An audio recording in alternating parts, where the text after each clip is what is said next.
नमस्कार दोस्तों, स्वागत है आप सभी का आपके अपने प्रिय चैनल महायोग टीवी में। माताएं एवं बहनों, आप सभी को महाशिवरात्रि की हार्दिक शुभकामनाएं एवं बधाई। माताएं एवं बहनों, आप सभी को हम बता दें कि इस बार महाशिवरात्रि पर 3 ऐसे शुभ संयोगों का निर्माण हो रहा है, जिसकी वजह से इस बार की महाशिवरात्रि बेहद ही खास होने वाली है, बेहद ही चमत्कारी होने वाली है।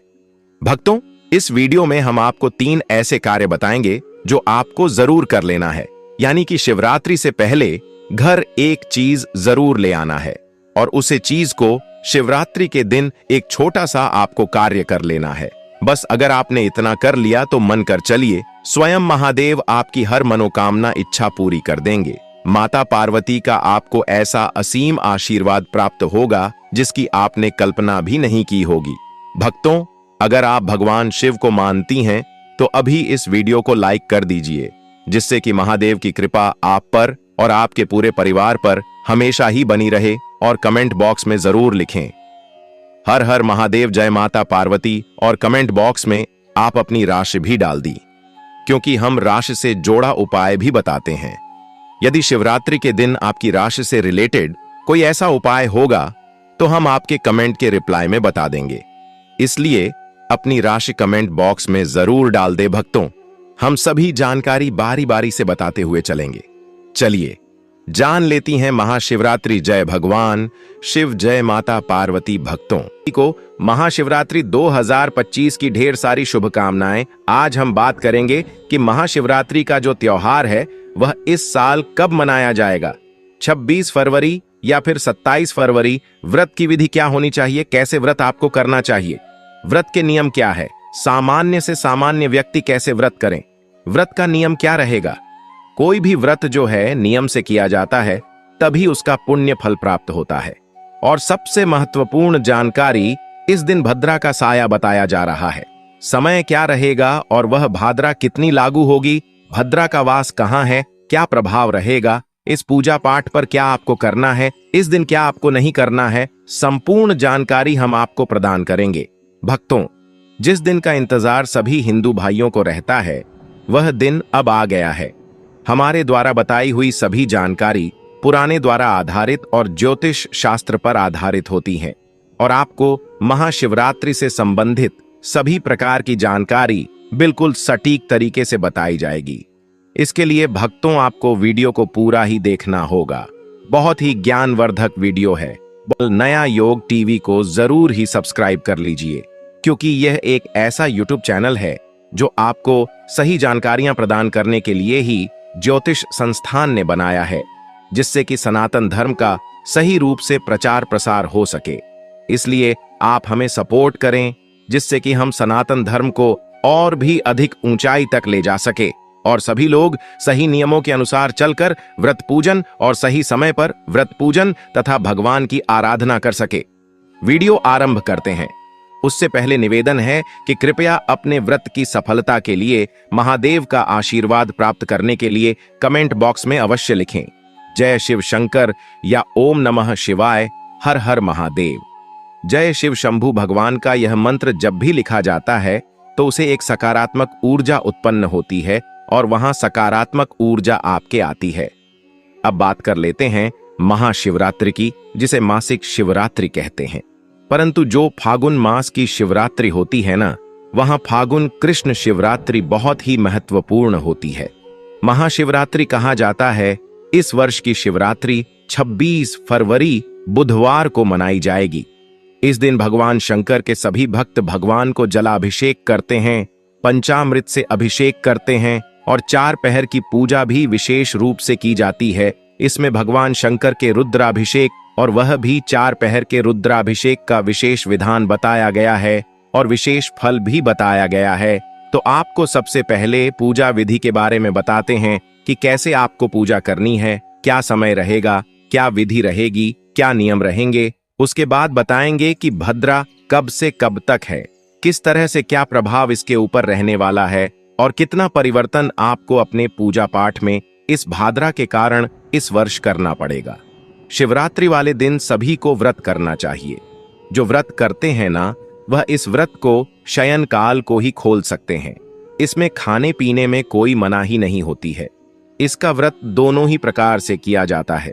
कुछ लोग फलाहारी व्रत रखते हैं और कुछ लोग अनहरी भी रखते हैं, अर्थात आप इसके व्रत में फलाहार करके भी रह सकते हैं और यदि आप चाहे तो अन्य का आहार भी सायंकाल को व्रत खोलकर कर सकते हैं, ले सकते हैं।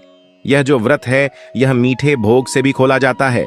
इसमें नमक भी नहीं खाया जाता है और इसमें मीठा आहार लिया जाता है। अनाज भी ग्रहण किया जा सकता है, परंतु वह मिष्ठान अर्थात मीठे के रूप में हो, उसमें नमक का प्रयोग और मिर्च का प्रयोग ना किया गया हो। अब बात करते हैं कि व्रत करना कैसे है, सुबह की पूजा कैसे करेंगे और व्रत में जो संकल्प महत्वपूर्ण होता है ना वह कैसे करना है। तो जिस दिन महाशिवरात्रि हो, आपको सुबह सूर्योदय से पहले अवश्य उठ जाना चाहिए। अरुणोदय में आपको स्नान करना चाहिए। या तो सूर्योदय से पहले या अरुणोदय का समय होता है, जिस समय सूर्य उदित हो रहे होते हैं, जब लालिमा छाई होती है न आकाश में, उसे अरुणोदय का समय कहते हैं। समय तक आपको स्नान कर लेना चाहिए, परंतु क्योंकि आज के समय में जो हमारा स्टाइल है वह सबका बदल गया है। नाइट शिफ्ट भी आजकल बहुत होती हैं और यह जो व्रत है यह आज की युवा पीढ़ी में भी बहुत अधिक पॉपुलर है, बहुत फेमस है, बहुत दिल कनेक्शन है भगवान शंकर को लेकर। और इसीलिए जो युवा पीढ़ी है वह विशेष रूप से इस व्रत को करते हैं। तो उनसे भी हमारा अनुरोध है कि यदि आप अपने काम के कारण सुबह सूर्योदय से पहले नहीं उठ पा रहे हैं तो 9 बजे से पहले अवश्य स्नान कर ले, क्योंकि हमें व्रत वाले दिन तो कम से कम राखचक्ष स्नान नहीं करना चाहिए। स्नान करना समय है, सबसे पहले ब्रह्म मुहूर्त का समय, देव स्नान का समय आता है और 9 बजे तक आपको स्नान कर लेना चाहिए, क्योंकि उसके बाद राखचक्ष स्नान का समय आता है। अब आपने यदि व्रत किया है तो लगभग 9 बजे तक आपका स्नान आदि करने के बाद आपको व्रत का संकल्प करना चाहिए। संकल्प आप घर में ही कर सकते हैं अगर आप मंदिर नहीं जा पा रहे हैं तो, और यदि आप, क्योंकि कुछ लोग होते हैं जो ऑफिस जाते हैं तो आपकी छुट्टी नहीं होती है शिवरात्रि की, इसीलिए, और शिवरात्रि इस बार वैसे भी वर्किंग डे में है, बुधवार को है, तो आपको सभी को कार्यालय भी जाना होगा। तो आप घर पर किस प्रकार से पूजा कर सकते हैं? अगर मंदिर में जा पाए तो उसे विधि से हम पूजन जान लेते हैं। स्नान आदि करने के बाद पूजा की सामग्री एकत्र कर लीजिए। पूजा की सामग्री में आपके पास भगवान शंकर का कोई चित्र या तस्वीर होनी चाहिए, और शिवलिंग है तो बहुत उत्तम है, आप साथ के साथ अभिषेक भी कर सकते हैं। शिवलिंग आपके पास नहीं है तो अभी बहुत समय है, आप मंगवा सकते हैं भगवान की तस्वीर, या फिर होना चाहिए आपके पास में। साथ में एक पत्र में शुद्ध जल भरने से पहले थोड़ा गंगा जल डालिएगा, उसके बाद शुद्ध जल भरेगा। एक पत्र में आप पंचामृत बनाइएगा। पंचामृत कैसे? थोड़ा सा कच्चा दूध, थोड़ा सा दही, थोड़ा सा घी, थोड़ा सा शहद और शक्कर, इन 5 चीजों के मिलाकर पंचामृत बनाइएगा। पुष्प रखिएगा, फूलों की माला रखिएगा, भगवान को अर्पित करने के लिए भांग, धतूरा आदि सामग्री रखिएगा। साथ में फिर वह पत्र अवश्य रखिएगा, चंदन रखिएगा, अक्षत रखिएगा, धूप रखिएगा, दीप रखिएगा। यह सारी सामग्री आप एकत्र कर लीजिए, थाली में एकत्र कर लीजिए और आसन लगाकर बैठ जाइए। अगर शिवलिंग है तो अतिरिक्त जल भी एक लोटे में भर लीजिए अभिषेक करने के लिए। इसके बाद सबसे पहले भगवान की स्थापना, फिर हम संकल्प करेंगे। उसके बाद आपको एक दीपक जरूर ही जला लेना है। दीपक को आसन जरूर ही देना है, बिना आसन के आपको दीपक नहीं जलाना है। दीपक आप घी का भी जला सकते हो और तेल का भी जला सकते हो। दीपक का बहुत ही विशेष महत्व है। दीपक जलाने की बाद फिर भगवान का पूजन करेंगे। जो विधि होगी पूजा की वह शास्त्रोक्त विधि होगी। जिस विधि से यदि आप मंदिर आते हैं तो हम आपकी पूजा करते हैं, तो वही विधि आपके घर पर पूजन करने के लिए बताई जा रही है कि कैसे आप घर पर उसे विधि से पूजन कर सकते हैं। सबसे पहले भगवान की तस्वीर आपके पास है तो उनकी स्थापना करना आवश्यक है। आपका आज कोई लकड़ी की चौकी है तो उत्तम है, नहीं है तो आप पृथ्वी पर रखकर भी पूजन कर सकते हैं। से पहले शुद्धिकरण किया जाएगा, उसके बाद हम स्नान करेंगे। लोटे में जो जल लिया हुआ है उसे शुद्धिकरण करेंगे। सामग्री और आसपास के स्थान जहां भगवान की तस्वीर रखनी है सभी जगह जल की छिटे दीजिए। ओम पवित्र हो पवित्रम सर्वांग वास्तव विभाग सूची। ओम प्रकाश स्थान का पवित्र कारण हो गया। अब भगवान की तस्वीर को स्थापित करेंगे। भगवान की तस्वीर जहां रखती है न उसे स्थान पर